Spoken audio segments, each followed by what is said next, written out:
जुलाई 2016 दिल्ली की गर्मियों में एक ऐसा दिन आया जिस दिन एक पूरे परिवार को दुनिया से मिटा दिया गया था, वो भी एक एक करके, सुबह से लेकर शाम तक। और सबसे बड़ी बात यहाँ पर ये थी कि सभी लोगों को लगा कि ये एक ऑनर के, लेकिन सच्चाई यहाँ पर कुछ और ही थी। आज हम उस दिन की बात करने वाले हैं जिस दिन लालच की वजह से 4 जिंदगियों की जान चली गई थी। यह है वेद प्रकाश किरोड़ीवाल और उनके परिवार की कहानी।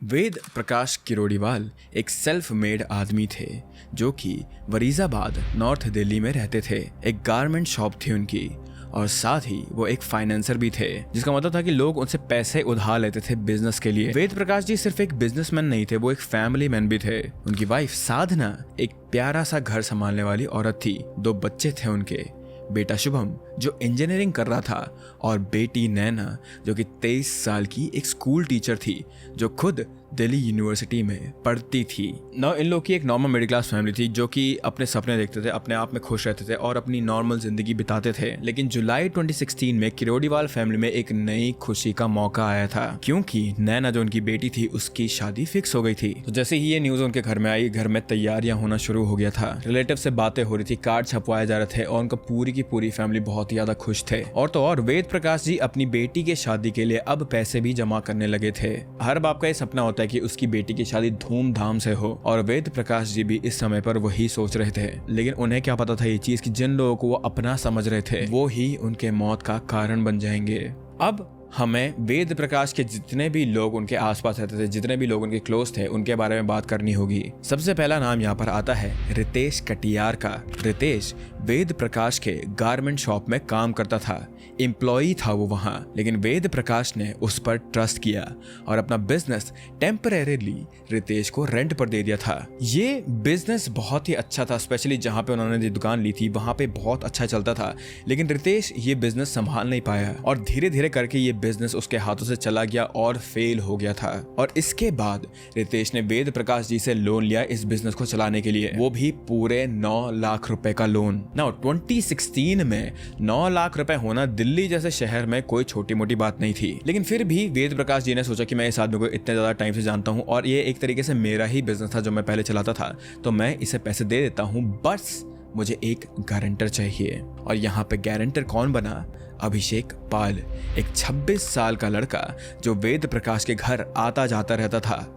एक्चुअली अभिषेक शुभम को, वेद प्रकाश जी के बेटे को, ड्राइविंग सिखाया करता था। मतलब तुम लोग ये चीज सोच सकते हो कि वो फैमिली के कितना ज्यादा करीब रहा होगा जो कि वो उनके बेटे को ड्राइविंग सिखाता था। कितना ट्रस्ट, कितना भरोसा होगा वेद प्रकाश जी को इन दोनों आदमियों पर। लेकिन क्योंकि यहाँ पे अब पैसों की बात आ गई थी तो पैसे की जगह पर ट्रस्ट कहीं ना कहीं कम हो जाता है ना। वेद प्रकाश जी को ये चीज बताई गई थी कि कुछ ही महीनों में वो 9 लाख के 9 लाख रुपए बिजनेस से वापस लौटा देंगे। लेकिन फिर महीने गुजर गए थे और रितेश ने उनके ये पैसे उन्हें वापस नहीं दिए। और क्योंकि वेद प्रकाश जी की इस टाइम पे बेटी की शादी थी तो वो उस पर प्रेशर डालने लगे कि भाई मुझे मेरे पैसे वापस दे। एंड उनका ऐसा करना जायज भी था क्योंकि ये उन्हीं के पैसे थे। लेकिन प्रॉब्लम यहाँ पर ये थी कि रितेश का बिजनेस तो फेल हो ही रहा था लेकिन उसके पास पैसे भी नहीं थे, और तो और गारंटर अभिषेक के पास भी पैसे नहीं थे। और क्योंकि वेद प्रकाश जी बार बार उन दोनों पर प्रेशर डाल रहे थे तो वो दोनों इस आइडिया को कम अप करना चाह रहे थे, कि इस आइडिया से आना चाह रहे थे कि आखिर हम इस सिचुएशन से कैसे बचें। और यहाँ एंटर होता है तीसरा नाम जो कि है सोनू।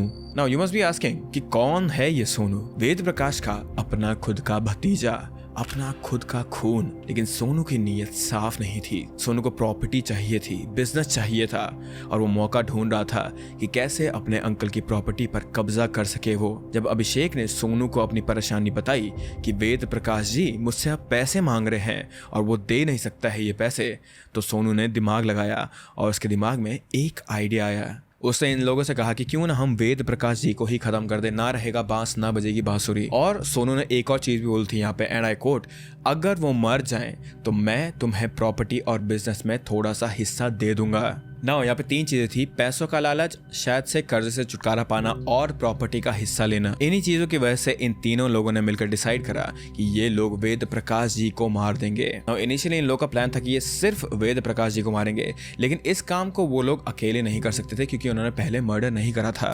फिर इन्होंने एक 16 साल के लड़के को भी इस प्लान में शामिल किया।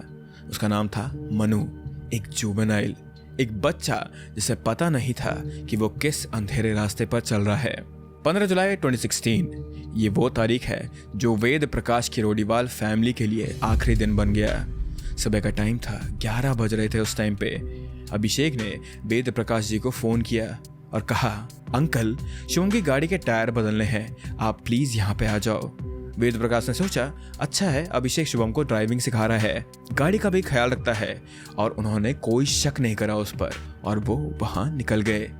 जब वेद प्रकाश पहुंचे तो अभिषेक ने उन्हें कार में मिलने के लिए बैठाया फ्रंट सीट पर। वेद प्रकाश जी इस टाइम पे शायद से उससे बातें कर रहे होंगे, नॉर्मल सी बातें बिजनेस की या फिर घर की, लेकिन उन्हें क्या पता था कि उनके पीछे मनु क्लच वायर लेके बैठा है और अचानक मनु ने पीछे से उनका गला घोट दिया क्लच वायर से।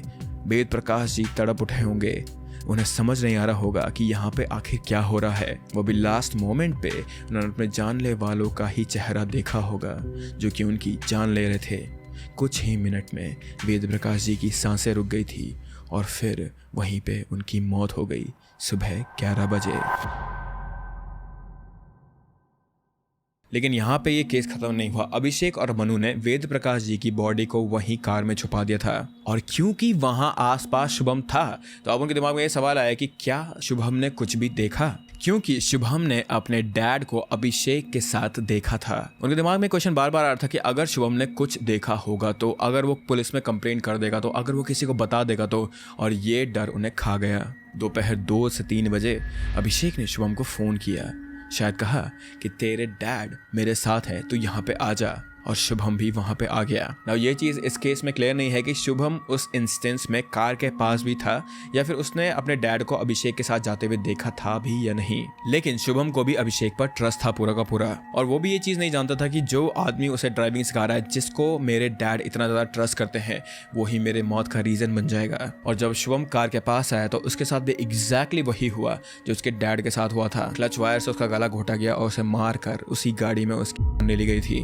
एक इंजीनियरिंग स्टूडेंट जो कि बच्चा ही था इस टाइम पर, उसके इतने सारे सपने थे, उसका कुछ ही सेकंड्स में सब कुछ खत्म हो गया था। अब कार में 2 बॉडीज मिली थी, लेकिन प्रॉब्लम्स और ज्यादा बढ़ती ही जा रही थी।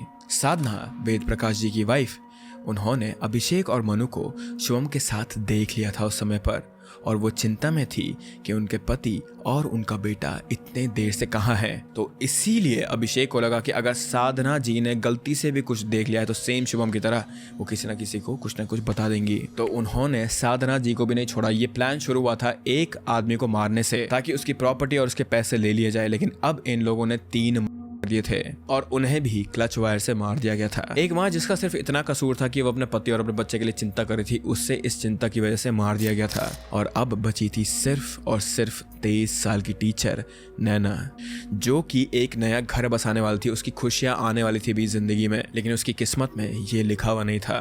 शाम के 9 बजे नैना को भी यहाँ पर बुलाया गया और नैना को भी वही एंड मिला, वही क्लच वायर से उसका गला घोटा गया था। और एक दिन में एक घर में 4 लोगों की मौत हो गई थी। एक पूरा का पूरा परिवार खत्म हो गया था लालच की वजह से। लेकिन मर्डरर्स का काम यहाँ पे फिर भी खत्म नहीं हुआ था, क्योंकि अब उन्हें बॉडीज को डिस्पोज करना था। नाउ 4 बॉडीज को वो कैसे, कहाँ, कब फेंकते, इस चीज के बारे में उन्होंने एक प्लान बनाया। पहले सारी बॉडीज को वो फरीदाबाद के एक बंद पब्लिक स्कूल में ले गए, वहां एक कार से दूसरी कार में ट्रांसफर किया उन्होंने बॉडी को, और फिर वेद प्रकाश की अपनी सेंट्रो कार में, जिसकी कीज नैना के पॉकेट्स में मिली थी, सारी बॉडीज को लोड कर दिया गया था और उनका डेस्टिनेशन था हापुड़, उत्तर प्रदेश। वहाँ एक कैनाल था, अपर गंगा कैनाल। इन लोगों ने रात भर गाड़ी चलाई और सुबह होने से पहले इन्होंने चारों की चारों बॉडियों को वहाँ कैनाल में फेंक दिया था। 16 जुलाई 2016 को अगली सुबह दैट इज हापुड़ में कुछ लोग कैनाल के पास गए थे और उन्होंने एक डेड बॉडी को देखा था जो कि पानी में तैर रही थी। वो सभी लोग डर गए थे और उन्होंने पुलिस वालों को कॉल किया। यूपी पुलिस ने ये बॉडी रिकवर की और ये बॉडी थी नैना की। और ये केस इसीलिए बहुत ज्यादा फेमस हुआ था क्योंकि सिर्फ नैना की बॉडी मिली थी वहां पे उस समय पे, तो एक लड़की का ऐसा मिलना वाज वेरी कंट्रोवर्शियल। नैना की बॉडी तो आइडेंटिफाई हो गई थी, लेकिन बाकी के फैमिली मेंबर्स की बॉडी आइडेंटिफाई नहीं हुई थी।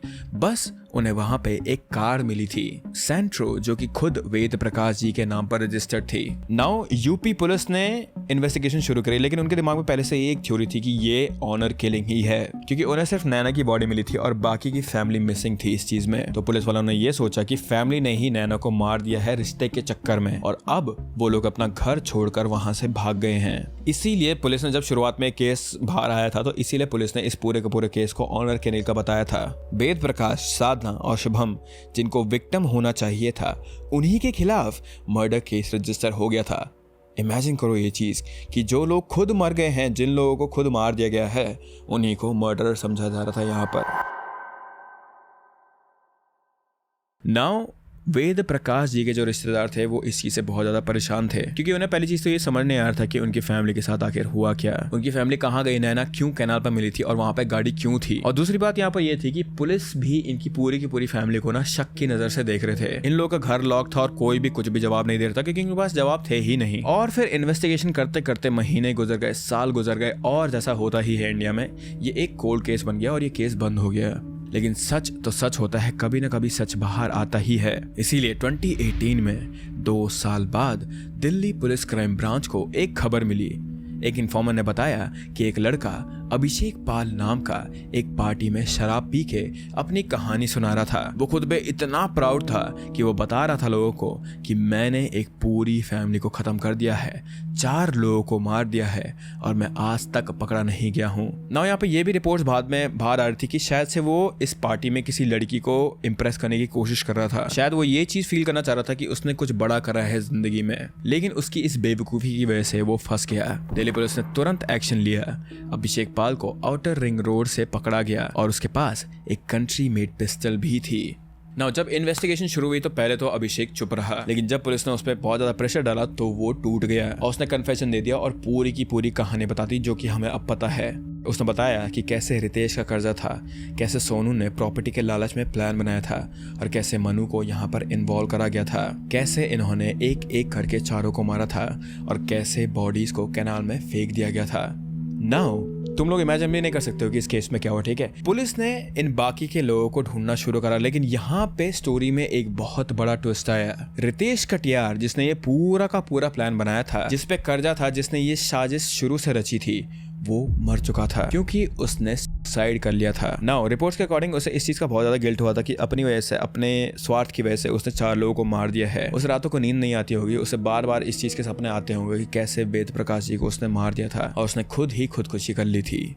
और मनु, वो 16 साल का जुवेनाइल जो इस साजिश में शामिल था, वो भी मर गया था, पर रोड एक्सीडेंट में। न कुछ लोगों को जब इस बारे में पता चला था तो उन्होंने कहा था कि ये कर्मा है। कुछ लोग इतने ज्यादा बुरे काम करते हैं कि इसी जन्म में उन्हें उनका कर्मा फॉलो कर लेता है। और मैं ये चीज नहीं जानता हूँ कि ये कर्मा था या फिर कोइंसिडेंस था, लेकिन मैं इतना जरूर जानता हूँ कि जिन लोगों ने 4 लोगों की जान ली थी, उनमें से 2 लोग ऑलरेडी अपने आप ही मर चुके थे। नाउ सोनू, वेद प्रकाश का भतीजा, वो अब इस केस में अरेस्ट हुआ और अभिषेक पाल कस्टडी में आ गया था और केस फाइनली 2 साल बाद सॉल्व हो गया था।